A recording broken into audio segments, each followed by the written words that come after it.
Assalamualaikum warahmatullahi wabarakatuh. Selamat pagi, perkenalkan nama saya Rega Andika Kusuma, mahasiswa dari Universitas Nasional Jurusan Sistem Informasi. Dengan NPM 1970065160059. Di sini saya akan menunaikan tugas 2 dari mata kuliah saya, yaitu Pengembangan Sistem Informasi Ruang 02.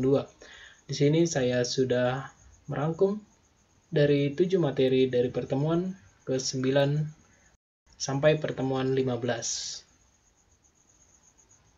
Pengembangan perangkat lunak. Terdapat 4 proses, yaitu pengembangan, perancangan, pengkodean, pengujian perangkat lunak, sumber perangkat lunak yaitu perangkat lunak komersial atau vendor, dan perangkat lunak in-house atau customized software. Pengorganisasian proyek pengembangan perangkat lunak atau komunikasi, integrasi, dan koordinasi. Pendekatan organisasi. Yang pertama ada tim pengembangan program atau program development team. Kedua ada tim pemrograman kepala atau chief programmer team. Yang ketiga ada tim pemrograman bersama atau egoless programmer team. Kualitas perangkat lunak. Yang pertama dimensi pemakai, dimensi rancangan, MIRE, dimensi nilai tambah atau PDM. Jenis kualitas atau quality assurance. Proses merancang kualitas ke dalam sistem. Pengendalian kualitas atau quality control, proses yang memastikan bahwa kualitas sistem telah tercapai. Perancangan terstruktur. Karakteristik rancangan, modul disusun secara hierarki. Orientasi pada objek. Tahapannya yaitu mendeskripsikan objek, kelas, atribut, dan daftar operasi, memodalkan relasi antara objek dan kelas, memodalkan pewarisan, menggabungkan faktor MIRE. Pengkodean perangkat lunak, menggabungkan bahasa program 3GL atau 4GL dan OOP. Jenis bahasa OOP yaitu murni, contohnya Smalltalk, Evo. Hybrid, contohnya yaitu C++, Pascal, COBOL. Saat ini, pengembangan OOP pada sistem operasi berbasis grafik, contohnya Visual Basic, Delphi, dan VFox Pro. Pengujian perangkat lunak, metode merancang test case yaitu white box testing, black box testing. Area ujinya field record, file, entry data. Kendali, arus program. Kesalahannya yaitu fatal atau crash logika, hang, serius, output tidak benar, dan minor. Tahapan pengujian, pengujian modul, pengujian integrasi, pengujian sistem atau pemulihan keamanan stres, pengujian penerimaan atau alpha dan beta. SDLC, perencanaan sistem, analisis sistem, rancangan sistem, evaluasi dan seleksi sistem, rancangan sistem terperinci, pengembangan perangkat lunak, dan implementasi sistem, pemeliharaan sistem. Tahapan akhir dari siklus pengembangan sistem melibatkan pengintegrasian semua komponen rancangan sistem termasuk perangkat lunak, pengonversian sistem total ke operasi, proses implementasi yaitu perancangan dan pengeksekusian. Rencana implementasi adalah formulasi rinci dan representasi grafik mengenai cara pencapaian implementasi sistem yang akan dilaksanakan atau tergantung pada kompleksitas proyek. Tim implementasi profesional sistem yang merancang sistem, para manajer dan beberapa staf, perwakilan vendor, pemakai primer, pengkode, dan teknisi. Bagian pokok implementasi, persiapan tempat, pelatihan personil, persiapan atau pembuatan dokumentasi, konversi file, dan sistem peninjauan pasca implementasi. Persiapan tempat, ruang atau sesuai dengan platform teknologi yang digunakan, mikro, mini, atau mainframe yang dirancang secara ergonomis. Pengujian burn-in atau simulasi operasi pada vendor. Pelatihan personil, tidak ada sistem yang bekerja secara memuaskan jika para pemakai dan orang lain yang berinteraksi dengan sistem tersebut tidak dilatih secara benar. Pelatihan personil, personil teknis yang akan mengoperasikan dan memelihara sistem tersebut. Perangkat lunak pelatihan interaktif, CBT atau Computer Based Training, ABT atau Audio Based Training, VBT, Video Based Training, dan VOD, Video Optical Disc. Menyiapkan dokumen. Dokumentasi adalah materi tertulis atau video atau audio yang menjabarkan cara beroperasinya sebuah sistem. Tujuan dokumentasi, pelatihan, pengekstruksian, pengkomunikasian, penetapan standar kerja, pemeliharaan sistem, referensi, historis. Menyiapkan dokumen, dokumen pemakai, dokumen sistem, dokumen perangkat lunak, dokumen operasi. Mengkonversi sistem baru, yaitu proses pengubahan dari sistem lama ke sistem baru. Kompleksitas dalam mengkonversian tergantung beberapa faktor. Konversi file data. Metode dasar konversi file total dapat digunakan pada keempat metode konversi sistem. Konversi sistem gradual terutama digunakan pada metode paralel dan parse-in. Konversi file gradual, yaitu selama konversi file perlu diperhatikan prosedur kendali untuk memastikan integrasi data. Prosedur kendali untuk masing-masing klasifikasi file berbeda. Klasifikasi file. Ada file master, file transaksi file index, file table, file backup. Konversi file gradual, yaitu suatu transaksi diterima dan dimasukkan ke dalam sistem. Pemeliharaan perangkat lunak, yaitu pemeliharaan sistem berawal begitu sistem baru menjadi operasional dan berakhir masa hidupnya. Jenis pemeliharaan, yaitu pemeliharaan korektif, pemeliharaan adaptif, pemeliharaan penyempurnaan, pemeliharaan preventif. Siklus hidup pemeliharaan sistem. Tahapannya yaitu memahami permintaan pemeliharaan, mentransformasi permintaan pemeliharaan menjadi pengubahan. Maintainability atau kemampuan memelihara sistem. Prosedur untuk meningkatkan maintainability. Menerapkan SDLC dan SWDLC, mengekspresikan definisi dan standar menggunakan bahasa pemrograman standar, merancang modul-modul yang terstruktur dengan baik, mempekerjakan modul yang dapat digunakan kembali, mempersiapkan dokumentasi yang jelas, terbaru, dan komprehensif, menginstal perangkat lunak, dokumentasi, dan soal-soal tes dalam Central Repository, System Case atau CMS atau Change Management System. Pendekatan pemeliharaan. Pendekatan pemeliharaan yaitu pemeliharaan dan pemeliharaan. Pendekatan gabungan yaitu menggabungkan personalia penyusun dan memelihara menjadi sebuah kelompok utama yaitu sistem informasi. Pendekatan fungsional yaitu variasi dari pendekatan gabungan dengan memindahkan tenaga profesional dari sistem informasi dan menugasi mereka pada fungsi bisnis yang menyusun maupun pemeliharaan. Perancangan sistem secara umum. Perancangan sistem dapat dibagi menjadi dua bagian yaitu perancangan sistem secara umum, perancangan konseptual, perancangan logikal, perancangan secara makro. Yang kedua yaitu perancangan sistem terinci atau perancangan sistem secara fisik. Perancangan sistem dapat diartikan sebagai berikut. Yang pertama yaitu tahap setelah analisis dari siklus pengembangan sistem. Yang kedua mendefinisikan dari kebutuhan-kebutuhan fungsional. Ketiga persiapan untuk rancang bangun implementasi. Tujuan perancangan sistem. Tahap perancangan atau desain sistem mempunyai dua tujuan utama yaitu yang pertama untuk memenuhi kebutuhan kepada pemakai sistem, yang kedua untuk memberikan gambaran yang jelas dan rancang bangun yang lengkap kepada pemrograman komputer. Personel yang terlibat analisis sistem harusnya melibatkan beberapa personel. Yang pertama, spesialis pengendalian, yang kedua personel pinjaman kualitas, spesialis komunikasi data, pemakai sistem. Perancangan sistem secara umum. Tujuan dari desain secara umum adalah untuk memberikan gambaran secara umum kepada user tentang sistem yang baru. 3 kategori desain sistem. Yang pertama ada global based system, group based system, local based system. Global based system atau sistem berbasis global. Untuk mendesain sistem yang berbasis global membutuhkan pemeriksaan secara sesama dan lengkap penggantian dari seluruh komponen desain umum. Group based system atau sistem berbasis kelompok. Sistem ini melayani cabang-cabang atau grup user khusus dalam organisasi kelompok, menyelesaikan pekerjaan dan membuat keputusan yang tepat. Local based system atau sistem berbasis lokal. Sistem ini khusus didesain untuk beberapa orang, sering satu atau dua. Untuk aplikasi khusus tambahan, user memiliki PC atau ia direncanakan untuk memiliki sistemnya. Rapid Application Development atau RAD. Untuk mendesain sistem RAD dipopulerkan oleh James Martin. Sinergismenya adalah bahwa RAD menggabungkan elemen-elemen yang bekerja sama sehingga dampak keseluruhannya lebih besar dibandingkan dengan jumlah dampak per individu atau masing-masing. Adapun 4 kunci elemen RAD yaitu Joint Application Development atau JAD, Specialist with Advanced Tool atau SWAT, Computer Aided System and Software Engineering atau CASE. Terakhir ada Prototyping. Tahapan perancangan sistem, perancangan output.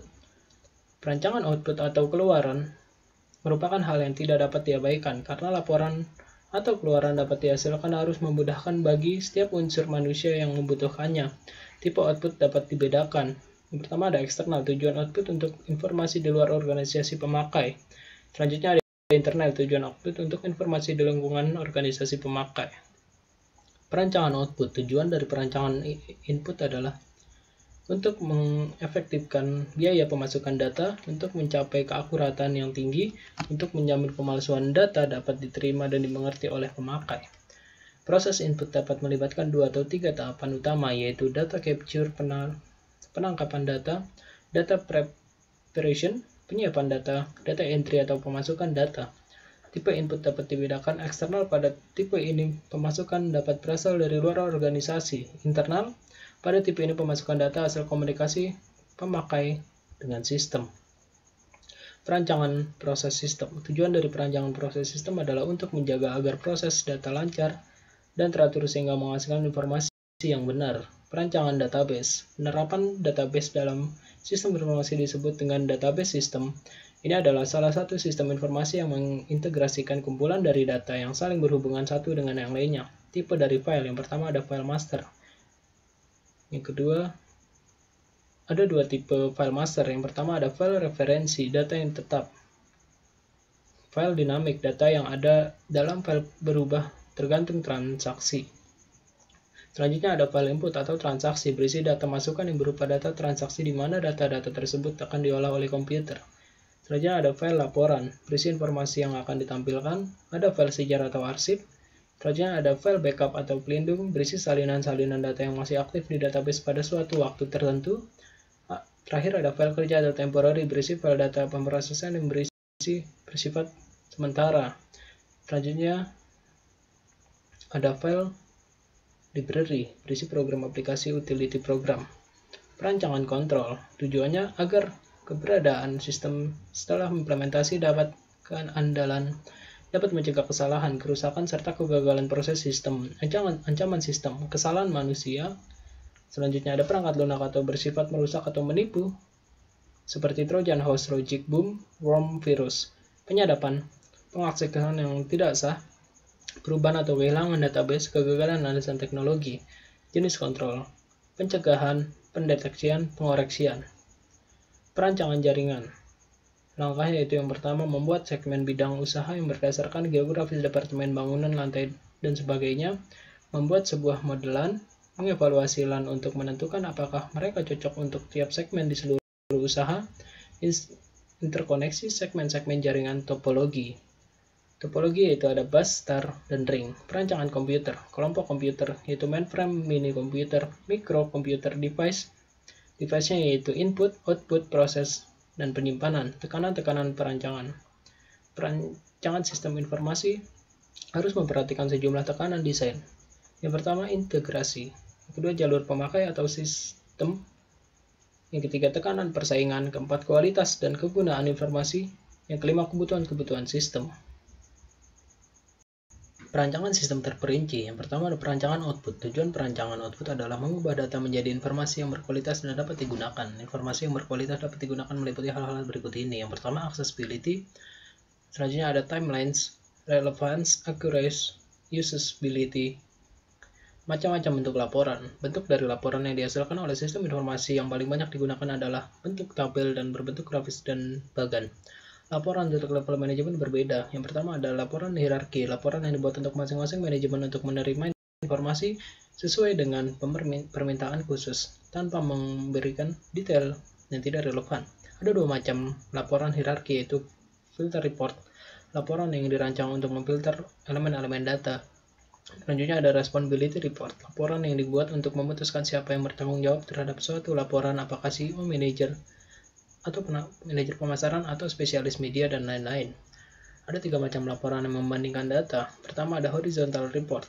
Selanjutnya ada vertical report. Horizontal report yaitu neraca dan laporan rugi laba menunjukkan laporan keuangan periodik yang meringkas ribuan transaksi dan elemen data yang menjadi output untuk beragam user. Vertical report, laporan yang membandingkan suatu bagian komponen dengan totalnya. Counterbalance report, setiap situasi dibandingkan dalam laporan. Laporan untuk monitoring variansi data. Laporan ini dibedakan menjadi yang pertama variance report, laporan yang dibuat untuk membandingkan standar dengan hasil aktual yang diperoleh. Except variation report. Laporan ini sesuai dengan variance report. Tetapi beberapa kuota atau batasan dibuat untuk suatu proses atau aktivitas. Dasar-dasar perancang laporan atau pedoman perancangan laporan yang harus diperhatikan yaitu organisasi dari layar, justifikasi dari field data dan pelabelan, judul, spasi, identifikasi judul dan layar dan warna. Membuat grafik untuk ilustrasi data. Grafik dibagi-bagi dalam beberapa kategori berdasarkan jenis informasi yang diinginkan. Sketcher graph, line graph, dan bar graph. Ada dua macam bar graph, yaitu horizontal bar graph, yaitu membandingkan item-item yang berbeda pada waktu yang sama. Vertical bar graph mengukur item yang sama dibandingkan pada periode waktu yang berbeda. Sectograph menggambarkan bagaimana membagi jumlah total. Ada dua macam sectograph.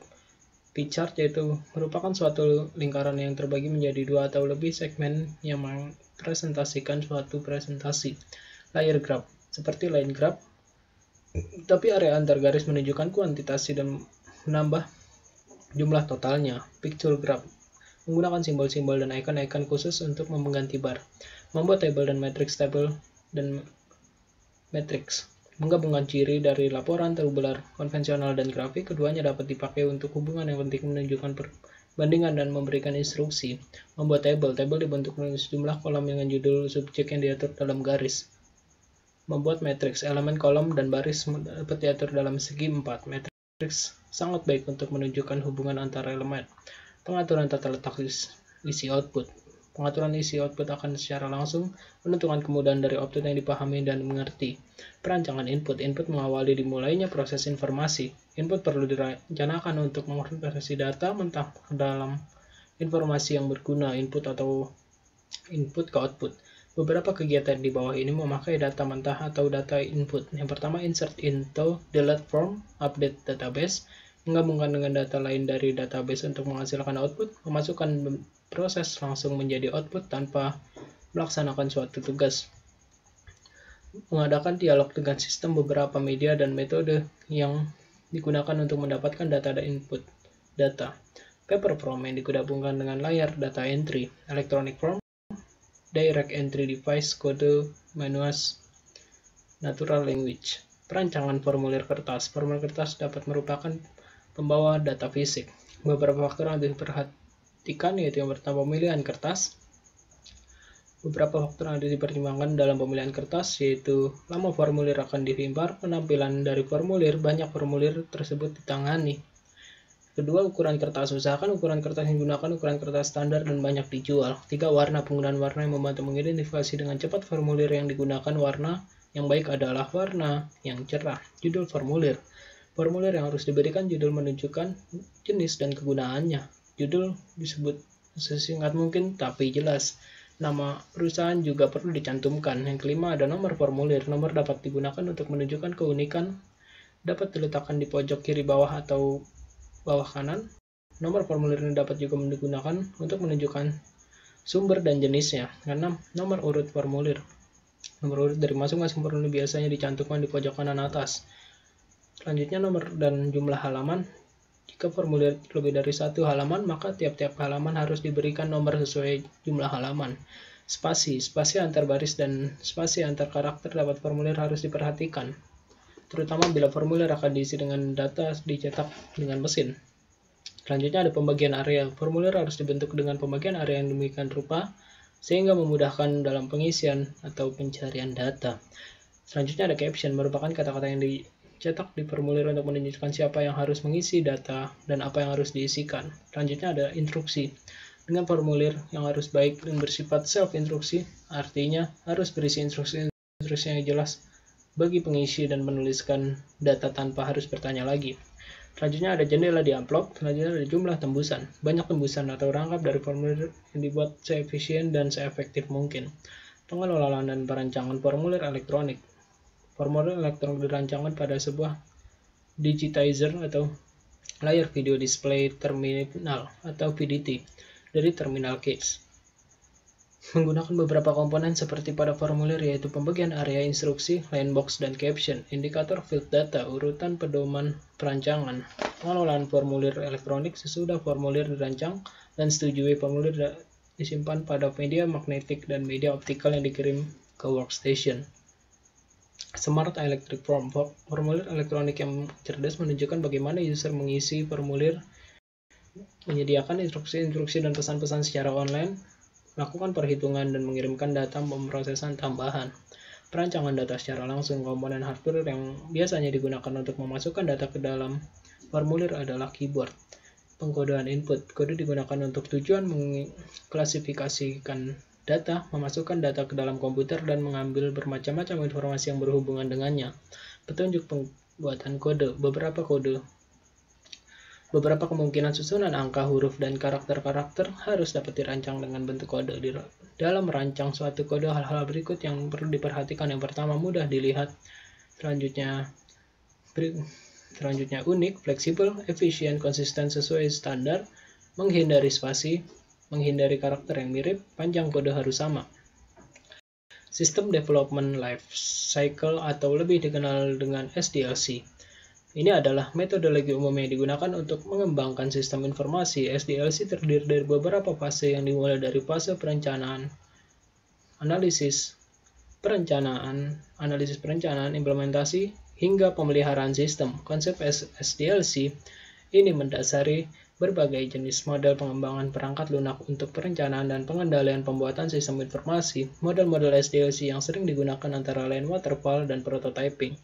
Jenis-jenis penelitian dapat diklasifikasikan berdasarkan tujuan, metode, tingkatan eksplanasi, dan analisis data. Pertama, berdasarkan tujuan, penelitian dasar atau basic research, dan penelitian terapan atau applied research. Selanjutnya, berdasarkan tingkat eksplanasi, metode deskriptif, komparatif, dan asosiatif. Berdasarkan analisis jenis data, kuantitatif, kualitatif, gabungan dalam rekayasa, perangkat lunak, konsep SDLC mendasari berbagai jenis metodologi pengembangan perangkat lunak. Metode-metodologi ini membentuk suatu kerangka kerja untuk merencanakan dan pengendalian pembuatan sistem informasi, yaitu proses pengembangan perangkat lunak. Terdapat 3 jenis metode siklus hidup sistem yang paling banyak digunakan, yakni siklus hidup sistem tradisional atau traditional system life cycle. Siklus hidup menggunakan prototyping atau life cycle using prototyping, dan siklus hidup orientasi objek atau object oriented system life cycle. Fase-fase terdapat di dalam SDLC merupakan perencanaan sistem atau sistem planning, analisis sistem atau sistem analisis, perencanaan sistem atau sistem desain, implementasi sistem atau system implementation, pemeliharaan sistem atau sistem maintenance. Model waterfall adalah model pengembangan perangkat lunak yang paling sering digunakan. Model pengembangan ini bersifat linear dari tahap awal pengembangan sistem, yaitu tahap perencanaan, sampai tahap akhir pengembangan sistem, yaitu tahap pemeliharaan. Tahapan berikutnya tidak akan dilaksanakan sebelum tahapan sebelumnya selesai dilaksanakan dan tidak bisa kembali dan mengulang ke tahap sebelumnya. Pengembangan database di dalam sistem informasi dengan enterprise data modeling yang umumnya digunakan untuk menentukan lingkup dan isi umum dari database yang dimaksud. Proses pengembangan database merupakan bagian dari pengembangan sistem, oleh karenanya dalam pengembangan database berdasarkan SDLC atau System Development Life Cycle, terdapat banyak metode pengembangan database yang umumnya berdasarkan pada Software Capability Maturity Method atau SCMM, di mana organisasi pengembang sistem yang semakin matang akan semakin tepat waktu dalam menyelesaikan proyek dan biaya yang semakin rendah. Sementara itu, kualitas dan produktivitas semakin meningkat. Di samping itu, ada juga beberapa model yang mendukung dalam pengembangan sistem yang berada dalam lingkup System Development Life Cycle atau SDLC, seperti waterfall, incremental, prototyping, spiral, dan RAD. Model RAD merupakan model incremental dari proses pengembangan perangkat lunak yang menekankan pada sedikitnya siklus pengembangan. Model ini memecah suatu proyek yang menjadi bagian-bagian kecil yang mana tiap bagiannya dibangun dengan model yang mirip dengan waterfall. Tujuan utama model ini adalah menyelesaikan suatu proyek berbagian hingga proses perencanaannya pun berbagian. Model spiral mengambil fitur penting dari model waterfall dan prototyping dengan menambah elemen baru, yaitu analisa risiko atau risk analysis. Kerangka kerja CMM diharapkan untuk membantu organisasi meningkatkan kematangan proses pengembangan sistem mereka. CMM disusun dalam 5 tingkat kematangan, yaitu level 1 inisial, di mana disebut anarki atau kacau atau chaos. Level 2, repeatable. Pada level ini, proses dan praktik pengelolaan proyek disebut untuk mengikuti biaya proyek, jadwal, dan fungsionalitas. Level 3 atau define. Pada level ini, suatu proses pengembangan sistem standar sering disebut metodologi diterapkan. Level 4, manage. Pada level ini, sasaran-sasaran yang terukur untuk kualitas dan produktivitas dibangun. Yang terakhir ada level 5 atau optimizing. Pada level ini, proses pengembangan sistem yang sudah terstandarisasi, dimonitor, dan ditingkatkan secara berkelanjutan didasarkan pada ukuran dan analisis data yang dibangun pada level 4. Melalui perbandingan pengembangan model database tersebut, maka dapat disimpulkan bahwa model yang efektif dan efisien untuk database dengan sedikit siklus pengembangan dapat menggunakan model RAD. Model CMM efektif dalam pengembangan sistem yang semakin matang dan tepat waktu dalam menyelesaikan proyek serta biaya yang semakin rendah.